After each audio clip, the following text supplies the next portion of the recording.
আছেন মেহেরুন সুজন বগুড়াতে, তার কাছে তিনি সেখানকার সবশেষ পরিস্থিতি আমাদেরকে জানাবেন। এর আগে সকাল থেকে বিভিন্ন রাজনৈতিক দলের শীর্ষ নেতারা নিজ নিজ কেন্দ্রে ভোট দিয়েছেন। সবার প্রত্যাশা সুষ্ঠু, অবাধ ও নিরপেক্ষ নির্বাচন অনুষ্ঠান। নির্বাচনের মাধ্যমে গণতন্ত্রের নতুন দ্বার উন্মোচিত হবে। সুজনকে আমি দেখতে পাচ্ছি। সুজন, কি দেখতে পাচ্ছেন? ভোট গ্রহণ কেমন চলছে? ভোটারদের উপস্থিতিও নিশ্চয়ই ভালো।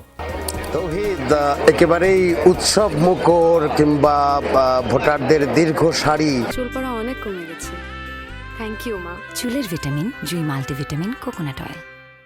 যে শব্দগুলো অনেক দিন ধরেই আসলে বাংলাদেশের নির্বাচন থেকে হারিয়ে গিয়েছিল, আজকে সকাল থেকেই মনে হচ্ছে সেই 7:30টায় যখন ভোট গ্রহণ শুরু হয়েছে তারপর থেকে মনে হচ্ছে যে সেই ভোটের পরিবেশ, সেই নির্বাচন বাংলাদেশে আবারও ফিরেছে।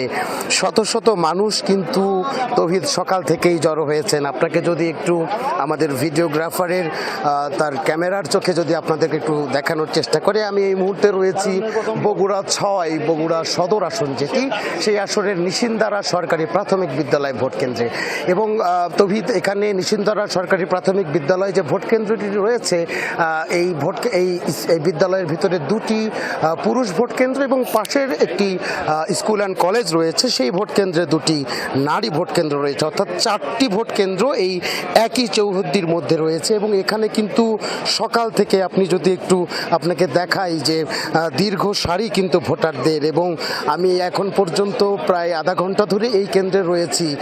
এই যে দীর্ঘ সারি, সেটি যেভাবে সারি যার দৈর্ঘ্যটা বাড়ছে, সামনের দিকে কিন্তু ভোটাররাও কিন্তু দ্রুত ভোট দিয়ে বের হয়ে আসতে পারছেন। এবং কারো চোখে মুখেই কিন্তু বিরক্তি নেই, বরং উচ্ছ্বাস রয়েছে।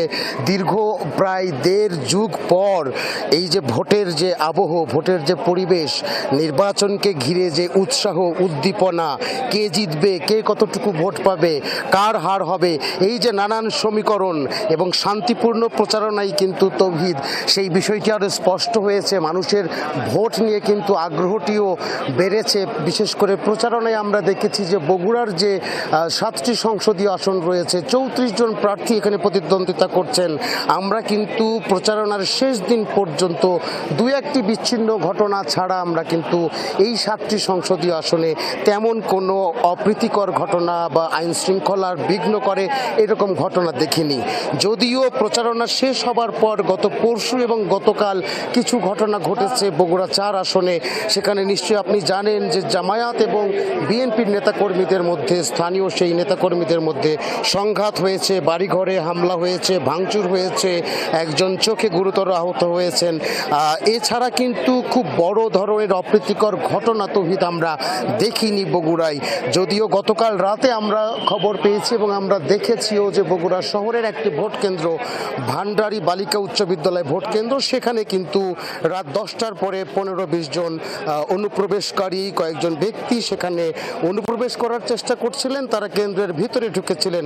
স্থানীয় কিছু লোকজনের বাধার মুখে আইন শৃঙ্খলা বাহিনী পরে সেখান থেকে তাদেরকে লাঠিচার্জ করে কিন্তু সেখান থেকে ছত্রভঙ্গ করেছেন। এবং সেখান থেকে অনুপ্রবেশের অভিযোগে স্থানীয় ওয়ার্ড জামাতের যিনি সাধারণ সম্পাদক নাসিরুল ইসলাম, তাকেও কিন্তু আইন শৃঙ্খলা বাহিনী গতকাল রাতে আটক করেছেন।